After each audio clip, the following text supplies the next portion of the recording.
नमस्कार, मनोज का mood podcast में आपका स्वागत है। बिहार के मुख्यमंत्री नीतीश कुमार लोकसभा चुनाव लड़ने की तैयारी कर रहे हैं। ये बातें 2 दिनों से बिहार की राजनीति में चर्चा में है। नालंदा के मौजूदा जेडीयू सांसद कौशलेंद्र कुमार ने नीतीश कुमार को लोकसभा चुनाव लड़ने का ऑफर दिया है। कौशलेंद्र कुमार ने नीतीश कुमार से नालंदा में चुनाव लड़ने के लिए कहा है। अब जब नीतीश कुमार के सामने ये सवाल आया है तो उन्होंने इस पर साफ साफ कुछ कहा नहीं है, लेकिन राजनीतिक गलियारों में नीतीश कुमार के नालंदा से चुनाव लड़ने की चर्चा हो रही है। आखिरी बार नीतीश कुमार जब सांसद थे तो इसी नालंदा से जीतकर वो लोकसभा पहुंचे थे।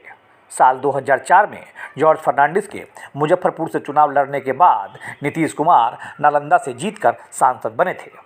2004 के चुनाव में नीतीश कुमार नालंदा और बाढ़ 2 लोकसभा सीटों से मैदान में उतरे थे।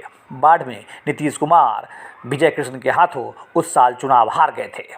उनको अपनी हार का अंदाज़ा पहले से था, लिहाजा 2004 के लोकसभा चुनाव में नीतीश कुमार ने 2 लोकसभा सीटों से चुनाव लड़ा था। पार्टी के राष्ट्रीय अध्यक्ष जॉर्ज फर्नांडिस को उन्होंने मुजफ्फरपुर लौटने पर मजबूर कर दिया था। जॉर्ज फर्नांडिस 2004 में मुजफ्फरपुर से लड़े और नीतीश कुमार बाढ़ नालंदा 2 सीटों से चुनाव लड़े थे। नालंदा से नीतीश कुमार जीत गए, बाढ़ से हार गए। नालंदा नीतीश कुमार का गढ़ है। यहाँ कुर्मी वोटरों की संख्या सबसे ज़्यादा है। साल 1996 से लगातार इस सीट पर नीतीश कुमार की पार्टी का कब्जा है। मौजूदा सांसद कौशलेंद्र कुमार 2009, 2014 और 2019 में लोकसभा चुनाव जीत चुके हैं। 2014 में जब देश में मोदी लहर चल रही थी और नीतीश कुमार की पार्टी अपने दम पर बिहार में लोकसभा चुनाव लड़ रही थी, तब जेडीयू ने 2 जो सीटें जीती थी उनमें से 1 सीट नालंदा की भी थी।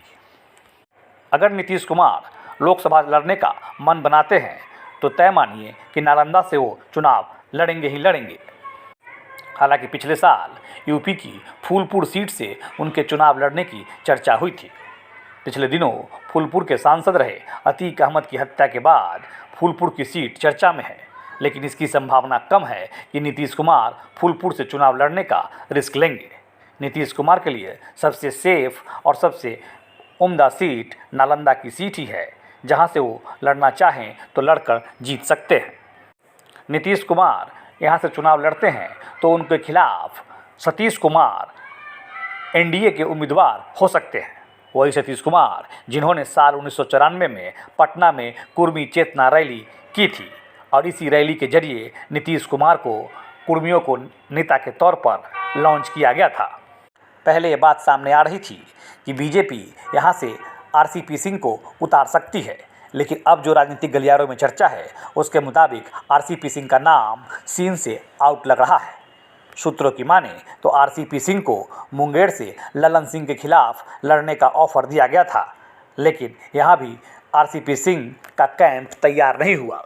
ऐसे में माना जा रहा है कि आरसीपी सिंह का क्या होगा ये अभी तय नहीं है। अगर नीतीश कुमार का मुकाबला नालंदा में सतीश कुमार से होता है तो फिर लड़ाई दिलचस्प हो जाएगी। वैसे नालंदा लोकसभा सीट पर भूमिहारों की भी अच्छी खासी संख्या है और 2004 के चुनाव में नीतीश का मुकाबला एलजेपी के पुष्पंजय से हुआ था। इस सीट पर शुरुआती दिनों में कांग्रेस का कब्जा रहा है, बाद में लेफ्ट भी चुनाव यहाँ से जीतता रहा है। लेकिन साल 1996 में जॉर्ज फर्नांडिस जब जनता दल से अलग होकर समता पार्टी का गठन किए, तब उन्होंने पहला लोकसभा चुनाव 1996 में नालंदा से ही लड़ा था। 1996, 98, 99 लोकसभा का चुनाव जॉर्ज फर्नांडिस नालंदा से जीते थे। 2004 में नीतीश कुमार नालंदा से लड़े और फिर जॉर्ज फर्नांडिस को मुजफ्फरपुर जाना पड़ा। नालंदा लोकसभा में विधानसभा की 7 सीटें हैं। यहाँ कुर्मी वोटरों की अच्छी खासी संख्या है और ज़्यादातर सीटों पर इस वक्त महागठबंधन का कब्जा है।